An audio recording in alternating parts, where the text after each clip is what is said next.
Ada budaya malu, tidak ada budaya minta maaf. Ini kan politisi kita nggak mau disalahkan pejabat kita. Tidak sampai yang tadi itu kritik, kodok tadi dan Jokowi yang dibilang macam-macam, Presiden Jokowi dibilang. Itu kan tidak sampai kemudian menjatuhkan elektabilitas dan menjatuhkan presiden. Oke, iya.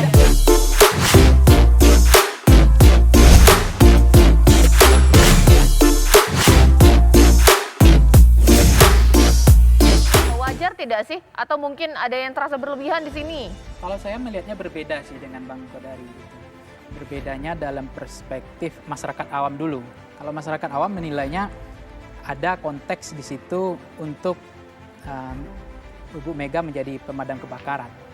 Karena terlalu tegangnya kemarin antara Mbak Puan sebagai orang yang nomor 1 di DPR yang sangat kritis ya di situ.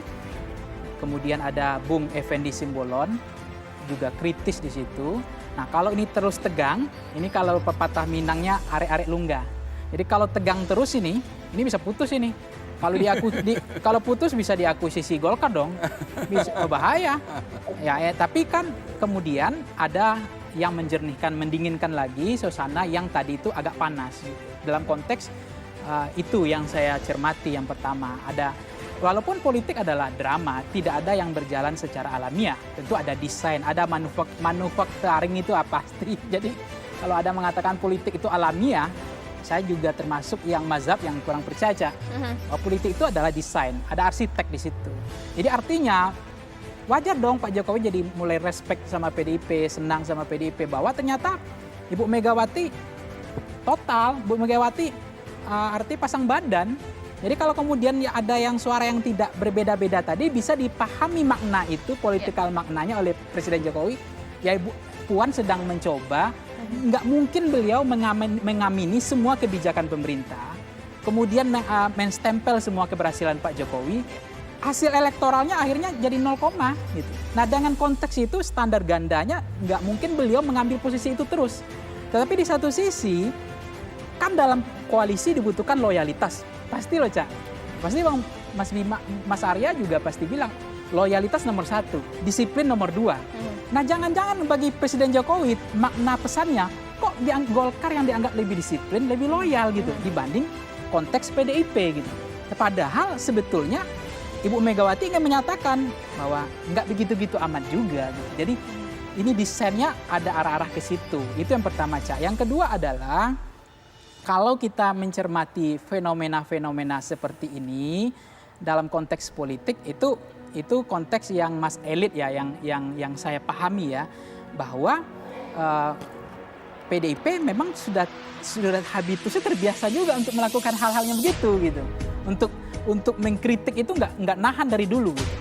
Nggak nahan dari dulu. Ya maka saya nggak mau sebut seperti yang dibilang oleh orang itu nggak kebiasa sopir angkot yang tadi tiba-tiba bawa mobil pribadi, nggak.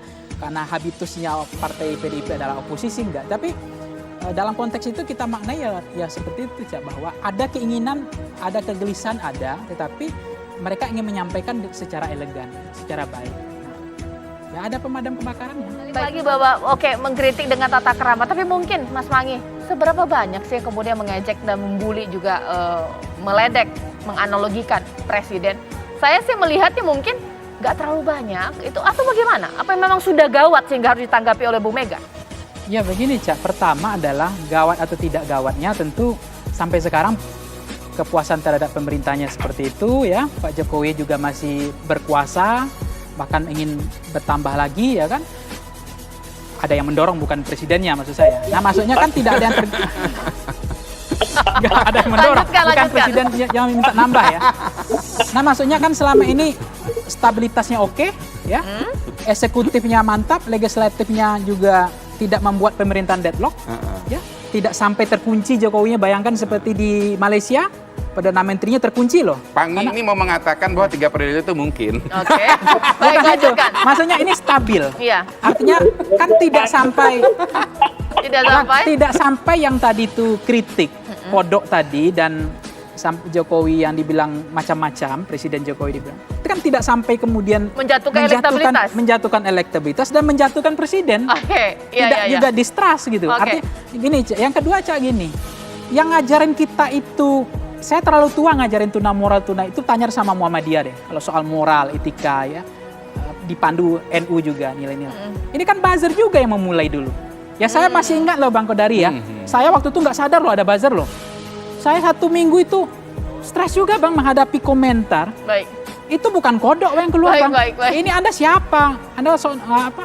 Ya bahasa-bahasa sampah binatang keluar. Artinya itu bukan fenomena alam demokrasi kita yang hari ini aja. Itu dimulai dari buzzer itu juga. Artinya terlalu tua juga ngajarin moral. Karena buzzernya harus diajarin moral juga, etika gitu. Itu ya, yang menurut Mas saya. Arya kembali bertanya kepada narasumber saya di sini. Mungkin saya ke Mas Pangi terlebih dahulu. Mas Pangi, biasanya kalau netizen kita atau masyarakat kita, kalau semakin dimarahin, makin jadi nih kritikannya. Bisa terjadi tidak?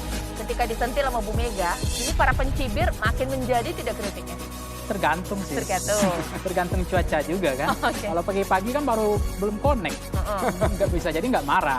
Tapi kan artinya makin menjadi-jadi kan begitu. Atau kalau dan nggak ditanggapi, nggak direspon, nggak ada kausalitas yang sebab akibat.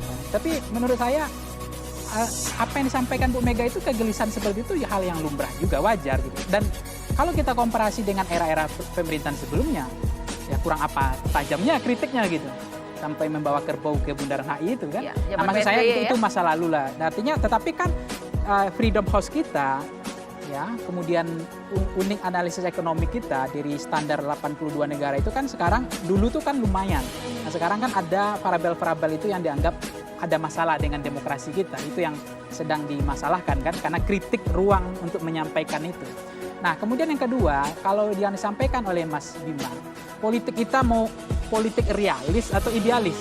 Kalau realis tadi memang politik yang tidak dipandu dengan moral, dengan etika. Politik bukan kelas tinggi. Jadi politik itu menghalalkan segala cara, sikat, kemudian keluar bahasa-bahasa yang tadi itu, dan tidak ada budaya malu, tidak ada budaya minta maaf. Ini kan politisi kita nggak mau disalahkan, pejabat kita. Minta maaf boro-boro mau. Jadi kita lebih realis atau idealis? Tapi gini Cak, bentar Cak. Tapi ketika menyalain rakyat ya, itu semangatnya minta ampun tuh, nyalain rakyat gitu untuk buat ini. Tapi ketika minta maaf dong ke rakyat, kan senang rakyat. Kemudian sering-sering dong berhenti jadi pejabat gitu. Kan nggak ada. Baru-baru Malaysia loh, langsung berhenti kan kalau ada dia nggak mau rakyatnya korban, nggak mau dibenturkan. Tetapi itu bahasa lain lah. Tapi saya nggak, maksud saya kita negara paling stabil. Paling stabil Cak. Bayangkan parlemennya 80% dukung Presiden Jokowi. Apa yang dikhawatirkan gitu? Baik. Memang rakyat bisa kalau tanpa DPR gitu. Intinya mungkin begini sederhananya Mas Arya Bima. Ketika rakyat dikecewakan, para elit politik diam saja, tidak mau minta maaf. Tapi ketika rakyat mengkritik, para elit politik meradang ini. Bagaimana Mas Arya Bima?